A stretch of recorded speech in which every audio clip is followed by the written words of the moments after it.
3, 2, 1, go. Oh, that's better. 60.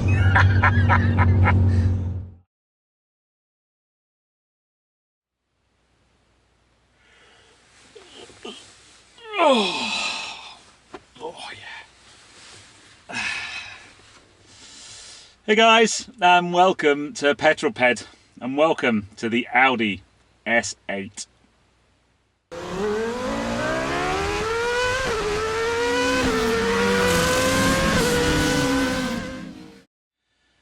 Now I must admit I don't normally start my videos sat in the back of a car, but this A8 and the super performance version, the S8 in the Audi range, is their car that maybe is bought most often by people who want to be driven rather than people who want to drive. It is huge in the back. Now I have got the passenger seat in front of me in limo position. It's as far forward as it can be, and my big long 35-inch gangly legs have loads of legroom. It is hugely spacious in here. Room for 2 adults in ultimate comfort. Even behind the driver's seat, which is as far back as it can go, there's loads and loads of legroom. So for sure, this car is very much a place to enjoy from the back seat. However, I would maybe argue that case for the A8. But this isn't an A8, this is an S8. And I think this is probably one of the biggest sleepers out there. This car is epic to drive. It's not without its faults though. So let me take you around the outside of the car first of all, and then we're going to jump into that seat over there and drive it. And believe me, it's quite special. It really is very special. Now, I've been running this car for the last week thanks to Audi UK, and before I even start the review, it's not clean. It is the winter here in the UK. The weather, as you can see, is utterly foul. The roads are covered in mud, and to be honest, if I washed the car, it would be filthy the second we drove it out the gate, so I haven't bothered washing it. Now, from the outside, there's a couple of things straight away. This is a very big car, and the spec that this particular press car in is not for me at all. I'm not a massive fan of the colour, but there is way too much chrome on this car, and the massive feature that you cannot miss is the size of the grille on the front of this car. Now, it needs to feed a lot of air into the huge engine that's under the bonnet. We'll get to that in a moment. But for me, I would either opt for the black pack, or you can go for what's called a Vorsprung model, which basically de-chromes the car, and it looks a lot better. In fact, I jumped on the configurator this morning, chose this colour, but de-chromed, and as you can see from the overlays I'm showing, it looks a lot better. But dominated at the front by the massive grille, and I know some of you aren't going to like that at all. When you come down the side of the car, it's sleek lines, and the rear, I really do quite like what's going on at the back of the car. Yeah, the rear, big fan. Love the lights. And the big standout feature is those 4 exhaust pipes that are real exhausts, and this very special badge. Now, S and RS models in Audi are always pretty special, so I've always quite liked these, although they're definitely not a car that I would normally aspire to own. And interestingly, not a car that I was that interested in driving, but this one just, it kind of tickled my interest a little bit, because the performance figures that this car kicks out, its capabilities belie its size. In terms of practicality, I don't think you get much more practical than this. The boot is utterly cavernous. I mean, if you were some kind of, underworld villain, you could get lots of dead bodies in there. It's huge. It would make an epic family car with that amount of boot space. And it's got the performance figures of a supercar. We'll get to that in a moment. Let's wander around the side, and then I'll show you the rather special cockpit. Now, my gauge for how big a car is basically how well it fits in this bit of parking outside my house. And this car utterly fills it. It sticks that way miles and sticks out that way miles. It's so long. we might do a little bit of a test on that very shortly. Now, interestingly, the standard car sits on 20-inch wheels, which this has got, but there are an option of 21s. I think the wheel design looks nice, and I think the generally side profile of the car looks nice. It looks sleek, it looks fast, but it doesn't look nearly as fast as it actually is. Inside's quite special too. Oh. Now, it's really very special in here, although it's very Audi. Let me fire up the engine and bring all the displays to life. So first things first, it's all touchscreen. There are no real buttons in the car. It has wireless Apple CarPlay. You can see my phone's already paired with it, and you know how much of a big fan I am of that. I can see some people having an issue with this though. It attracts greasy fingerprints, and sometimes some of the menus when you're driving, it's not that easy to kind of navigate through stuff, and I know a lot of you will find that distracting, but from an aesthetics point of view, it looks amazing. One of the things about this cabin, by the way, at night time, it looks utterly amazing. This screen looks really cool, but then there's a red LED strip that runs along the dash, it runs along the sides of the doors, and it even runs around the roofline here, and it just looks wicked. It's like you're in some kind of spaceship. We've also got the Matrix LED headlights on this car, and they are simply incredible. If you've not driven a car with Matrix LED headlights, other manufacturers have similar things, but they are really, really good. Lovely driving position, big steering wheel. I've got virtual cockpit, I've got a head-up display. Everything's going good so far. These seats look great, very comfortable. I would expect this car to be like the most comfortable car I've ever been in. It is designed to munch miles and do it in comfort. What about under the bonnet? What do we have under the bonnet? Well, the S8 has something very, very special under the bonnet. We've basically got a 4-litre twin turbo V8 with a 48-volt mild hybrid system running. Now, that doesn't mean that this car will run in EV. That mild hybrid system is there to aid fuel economy under certain scenarios and to aid performance under certain scenarios. Performance-wise, well, the performance figures are literally ridiculous. That produces 571 horsepower and 800 newton meters. That's why I said supercar performance, because although this car weighs 2.3 tons, Audi quote a 0 to 60 time of under 4 seconds. It will do 0 to 60 in 3.9 seconds.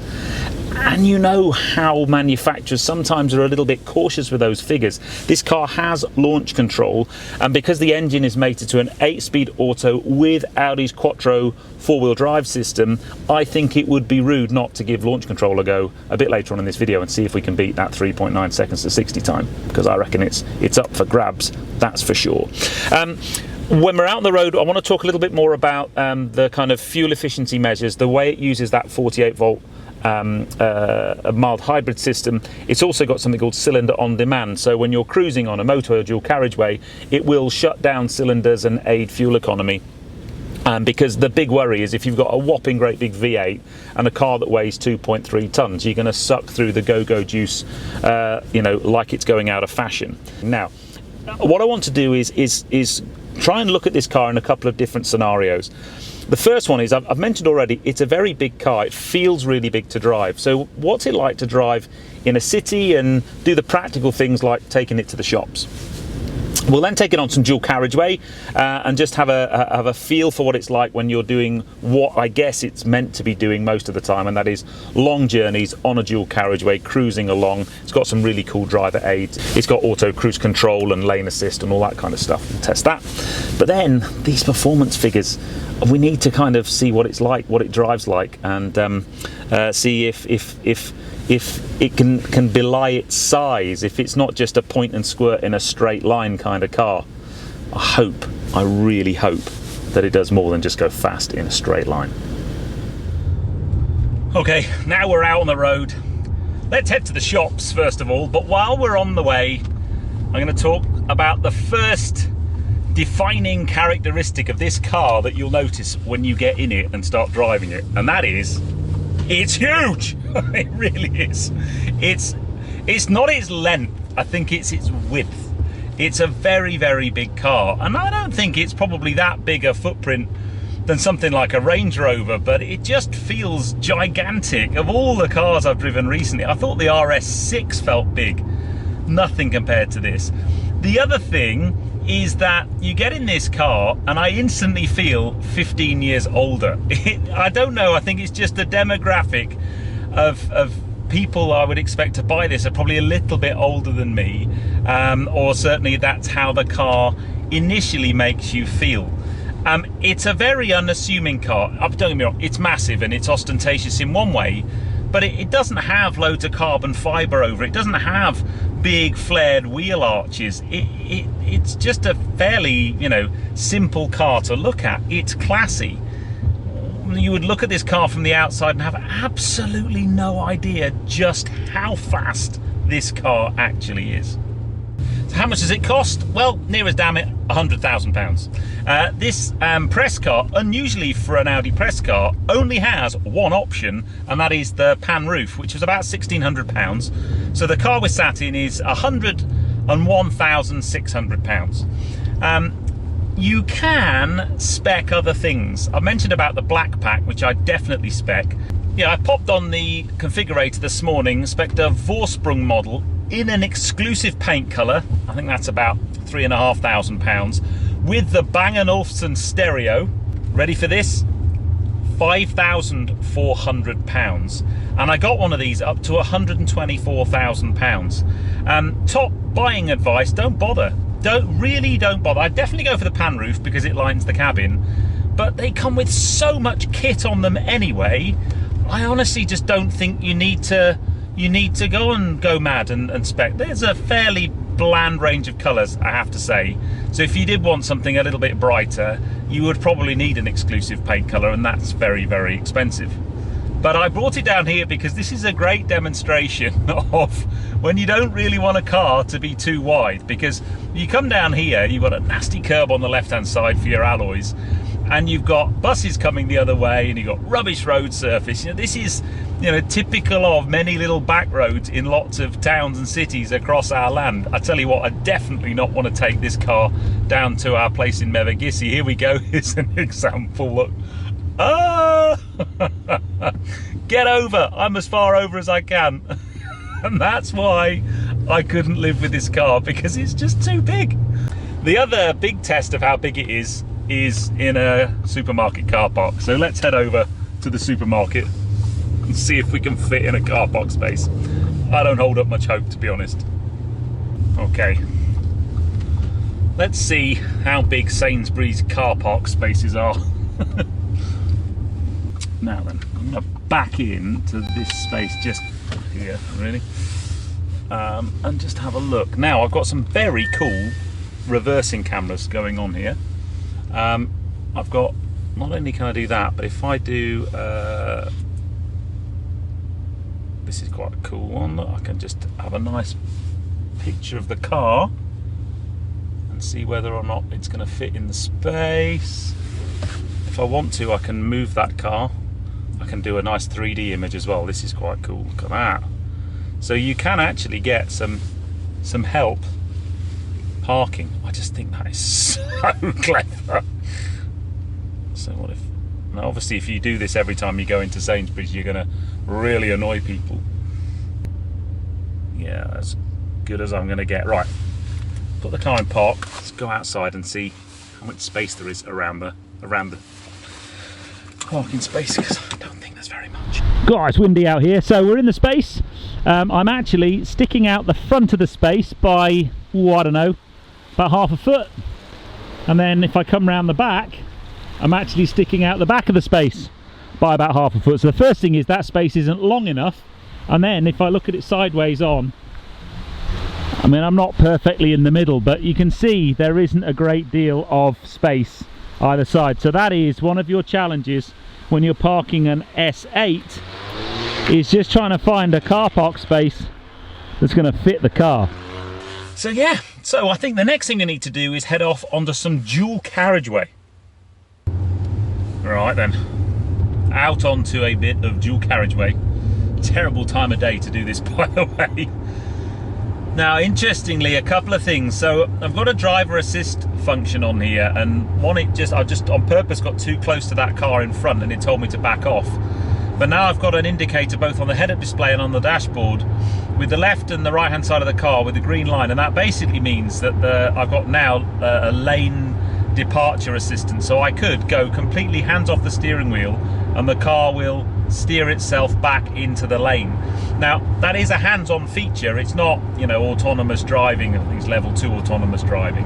And sometimes those types of features really annoy me, but in a car like this where you're going to do lots and lots of miles, distance warning unavailable because I've got a blocked sensor basically. I've got a leaf on there now, brilliant.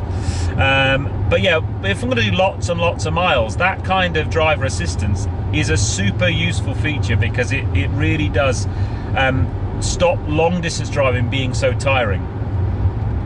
Now then, let's address the elephant in the room, shall we? You don't get nearly 600 horsepower from a twin turbo V8 for free. You've got to pay for it somewhere, and you pay for it in fuel. And even with a mild hybrid system, this car is pretty thirsty. Now, while I'm cruising like I'm doing now, I've got basically cylinder shutdown and I've got the 48-volt mild hybrid system helping me to be as fuel efficient as possible. But the long-term trip of this car, which is over a distance of 274 miles, is only a smidge over 20 miles per the gallon. Now, you really do need to probably get on a long journey and stretch this car's legs to get better fuel economy than that. The scary thing is, my short-term memory while I've been doing this review is 14.9 miles to the gallon. Now that's because I've been driving around lots of B roads, driving in a spirited fashion. But that's scary numbers. That's really scary numbers. That would put me off buying this car straight away. Everything else about driving this car on a nice long dual carriageway motorway type journey is just super relaxing, super comfortable, excellent visibility. You know you've got all the toys to keep an eye out for you. But what happens when you get to the end of a dual carriageway and there's some tight and twisties? What happens when you want to have a bit of fun? Can you have fun in this car? Or is it just a car that has numbers in a straight line? So I think we need to head to some twisty B roads and find out. So as you'd expect, pretty good on a dual carriageway. Question is, what's it like on a tight and twisty B road? It's a big car, and even just placing the car in the lane, it fills it completely. And when you've got cars coming the other way like that, you really do have to be on your game. Now look, the weather today is so atrocious. The road conditions are appalling. It's certainly not a day to be pushing on too hard. But this car does do magical things on a twisty road. First things first, the power delivery is absolutely brutal. There's so much of it. The acceleration out of corners with the Quattro all-wheel drive is just sensational. What you do notice when you come into a corner, you've got so much mass that you just have to be aware of that. But it's got this predictive anti-roll control, and that keeps the car really flat in the corners. But the really clever thing is what happens when it gets really twisty, because this car has rear wheel steering. And what that does is it just almost shortens the wheelbase, because it's an exceptionally long car, this. You don't get legroom in the back like that from nowhere. You have to have a longer chassis. You have to have a longer wheelbase. But four-wheel steer, that helps that no end. Now that it's a very wet day, I have 571 horsepower, but I do have four-wheel drive. Let's go for a launch control, see what the 0 to 60 time is. 3, 2, 1, go. Oh, 60. Oh, that didn't actually spin too much. I'm going to try that again because it was good fun.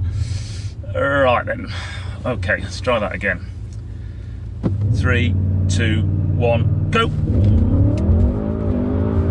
Oh, that's better. 60. Okay, I think I had it properly done then. That was a four-wheel wheel spin in an Audi S8 that weighs 2.3 tons. But let's just take it up this twisty little hill climb, the Petrol hill climb, and just see exactly what it feels like. And and the thing that comes across straight away, without pushing too hard, because I can feel a little bit of understeer there, is it's just turning in and going around this corner like a much smaller car. You do have to be careful of its weight though. I can feel it pushing the car. It's not a car I'd really want to go 10/10ths down a B road in. However, it's very good at it. And if you wanted to have a bit of fun on your way home from a meeting, then this car will certainly deliver that in spades. Now then, so what are my final impressions of this Audi S8? Look, for me, it's a very good all-round car. It's the ultimate sleeper. It's not a car I would buy, and I'm sure that many people who kind of buy this class of car are probably driven in it. But here's a top tip.